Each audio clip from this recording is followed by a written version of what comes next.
আশা করি আপনারা ভালো আছেন। আমাদের এই প্লেলিস্টের HTML, CSS, জাভাস্ক্রিপ্ট সম্পর্কে দেখছি। আজকের আমরা ভিডিওতে দেখব HTML লিঙ্ক সম্পর্কে। তো HTML লিঙ্কস কি হয় বন্ধুরা?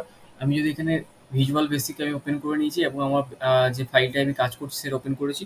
এরপর দেখুন আমি লিখেছি, জাস্ট লিখেছি। তো এরপরে এন্টার দেবো। এন্টার দিলে আমার কিন্তু এখানে একটা HREF অর্থাৎ এইটাতে আমি যখন লিঙ্ক করতে চাইছি, হ্যাঁ? আমাদের এই ট্যাগের মাধ্যমে কোনো জিনিসকে লিঙ্ক করা যায় ওয়েবসাইটের মাধ্যমে।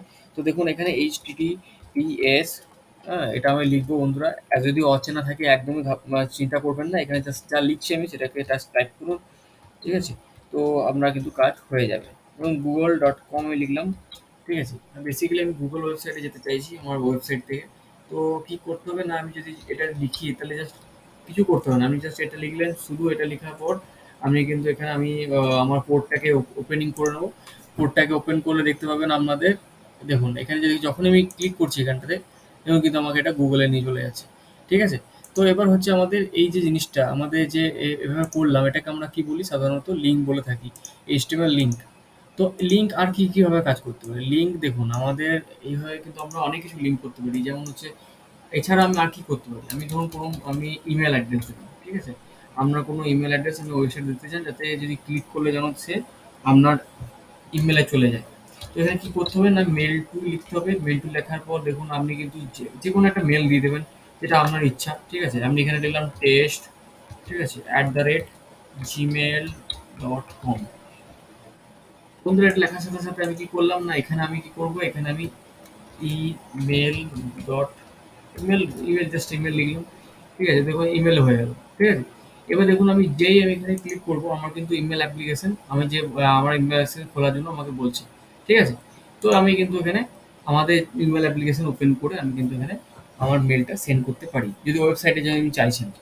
এরপর নেক্সট যেটা হচ্ছে সেটা হচ্ছে আমি আর কি লিঙ্ক করতে পারি? আর এখানে লিঙ্ক করতে পারি আমাদের টেলিফোন নাম্বার। অর্থাৎ যদি টেলিফোন নাম্বারে ক্লিক করে যদি ফোন থেকে যদি কেউ ওয়েবসাইটটাকে ভিজিট করছে, তখন দেখবেন যে অনেক সময় কি হয়, আমরা জাস্ট ক্লিক করি ফোন নাম্বারটাতে আর আমার ডায়াল প্যাড ওপেন হয়ে যায়। তো কি করে হয় এটা বন্ধুরা? তো এখানে দেখুন আমি কিন্তু কি করব, এখানে একটা জাস্ট র‍্যান্ডম ফোন নাম্বার লেখার চেষ্টা করছি এখানে। এবার আমি এখানে কি করব, সেই সেম জিনিস নাম্বারটা এখানে আমি দিয়ে দেবো। ঠিক আছে? এখানে এই নাম্বারটাই দিয়ে দিলাম। এরপরে এখানে নাম্বারটা দেওয়ার সাথে সাথে দেখুন এখানে কিন্তু আমার নাম্বারটা শো হতে লাগে। এবার আমি ক্লিক করে যদি আমার কি করবে এখানে আমার ফোন লিঙ্ক, যেহেতু আমি এখানে আমি আমার সিস্টেমে ল্যাপটপে কাজ করছি, তো আমাদের এখানে কিন্তু দেখাচ্ছে যে ফোন লিঙ্ক। ল্যাপটপ বা পিসি থেকে ওপেন করলে কিন্তু এটা শো করবে। যদি মোবাইল থেকে ওপেন করেন তাহলে কিন্তু আপনাকে ডাইরেক্ট ডায়ালের প্যাড, যে ডায়াল প্যাড হয় সেখানেও কিন্তু ওপেন করবে। তো বন্ধুরা এই আমাদের ৩-৪টে আমরা ইউজ খুব বেশি পরিমাণে করে থাকি। ঠিক আছে? আমি যদি দেখি তাহলে আমাদের কি হয়, যে এছাড়াও আমি কি করতে পারি না, আমাদের এই যে ট্যাগটা এটার মধ্যে আমি স্টাইল করতে পারি। যেমন দেখুন এখানে একটা লাইন, আন্ডারলাইন দেখাচ্ছে। দেখতে পেয়েছেন আপনারা? তো এই আন্ডারলাইনটা যদি আমি সরাতে চাই তাহলে আমি কি করব? এখানে সরি সরি বন্ধুরা, টেক্সট ডেকোরেশন চলে এসছে। টেক্সট ডেকোরেশন আমি কি করব? নান করে দেবো। টেক্সট ডেকোরেশন নান করে দিলাম, দেখুন চলে গেল। এবার আর কি সেট করতে পারি না, আমি এখানে কালারটাও সেট করতে পারি। কালার যদি চাই যে আমি না অন্য কালার চাইছি, আমি এখানে যদি এটাকে ব্ল্যাক করতে চাইছি, তাহলে কি করবো, এখানে আমাদের ব্ল্যাক কালারটা দিয়ে দেবো। ঠিক আছে? তো সরি বন্ধুরা, এখানে আমার একটু এক্সট্রা কমা চলে এসছে। তো দেখুন ব্ল্যাক কালার চলে এসছে, কিন্তু এখনো পর্যন্ত কিন্তু এটা লিঙ্ক হয়ে আছে। তো আমাদের এইভাবে কিন্তু আমরা এটা অনেকগুলো স্টাইলও চেঞ্জ করতে পারি। এখানে যদি আমি এখানে জাস্ট ইনলাইন স্টাইল ইউজ করেছি, আমরা যদি চান তাহলে এখানে স্টাইল সিটে গিয়ে এটাকে কিন্তু কপি পেস্ট করে দিতে পারেন এবং ইউজ করা যেতে পারে। যেখানে খুশি আপনি কিন্তু স্টাইল করতে পারেন, আমরা জানি বন্ধুরা। ঠিক আছে? তো এই ভিডিওতে বন্ধুরা এইটুকুই। পরবর্তী ভিডিওতে আমরা অন্য বিষয় সম্পর্কে দেখব। আর যদি আমার ভিডিওগুলো পছন্দ হয় আপনাদের, লাইক করুন, সাবস্ক্রাইব করুন চ্যানেলকে।